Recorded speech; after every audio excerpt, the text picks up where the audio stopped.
The gap between the United States and the G7 on one hand, and the People's Republic of China and the BRICS on the other, deepens.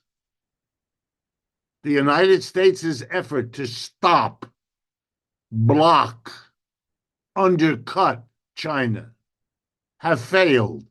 Been doing it now for 15 years. Started big time under Obama. It doesn't work. It doesn't work. And so the question is, what? Do you keep doing it?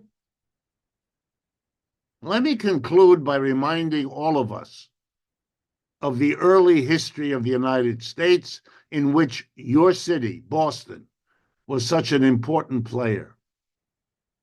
When the United States' people wanted to become independent of George III, the dominant king of the great British Empire, it ended up in a war, the War of 1774, 5, and 6, our Independence War.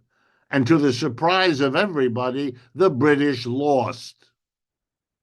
In 1812, they tried again, and they lost again. After that, the British decided, okay, we'll have to work out an arrangement. And the United States arrangement was, you're independent. You can take Latin America. That was the Monroe Doctrine that happened a few years after that. And Britain took the rest. Asia, Africa was theirs. They avoided a war after that for a century. What will the United States do? Continue its denial of what's going on? Threaten, as they have, China with war, despite the fact that China has nuclear weapons and the Russians do too, and they are now allied in good part because of the United States? Or are we going to sit down and work something out?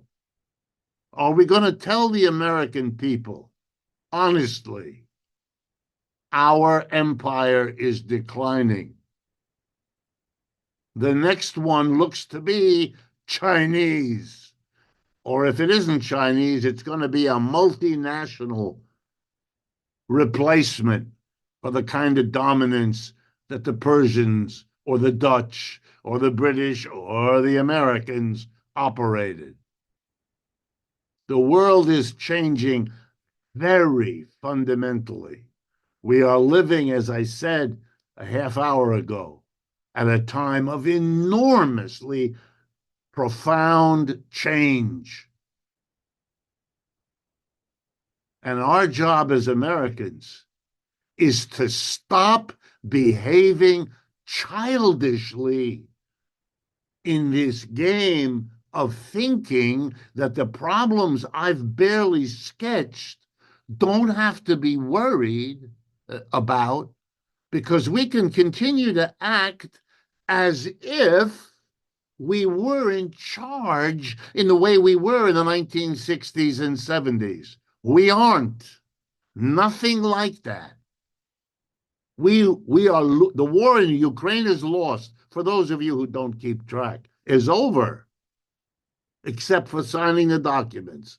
Russia won, Ukraine and the West lost.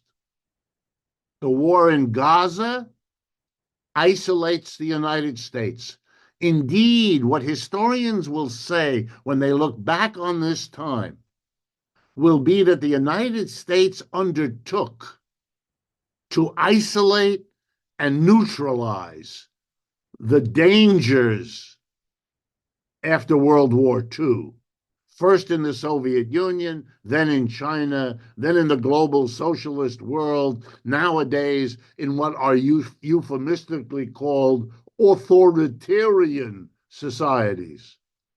But the end result of the plan to isolate the rest of the world going through these efforts was to isolate the United States itself. We and Israel are standing all alone in that part of the world. And the Europeans, whose world is collapsed, they're economically a basket case. And you know why? What the major reason is that Europe is gone as a player? Because they relied on two things: exporting to China, which the Chinese don't need, and cheap energy from Russia, which they have turned away from. So the energy costs make European production uncompetitive. They have to pay too much for energy, and they can't sell in China the way they once did. They're done. Germany, which used to be the engine of European growth, is now the laggard dragging it down. It really is extraordinary, folks, that what you have thought about and assumed is now over. And it takes courage, but also a sense of realism to say, now we are going to talk honestly about our situation and try to find a livable way forward. The alternative, well, I don't want to spell it out.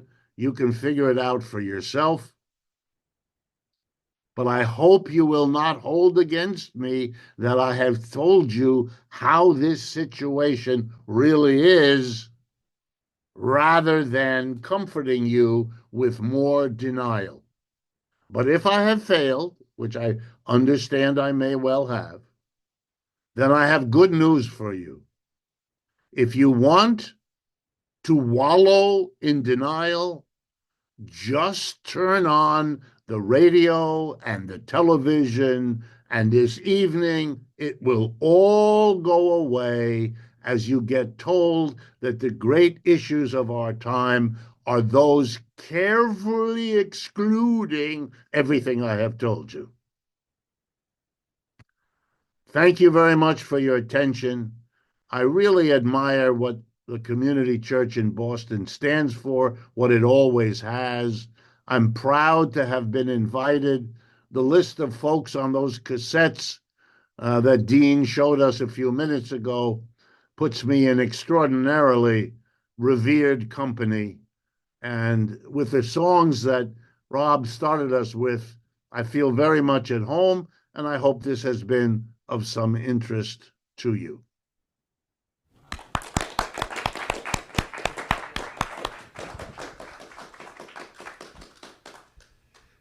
Richard Wolff, folks, thank you so much.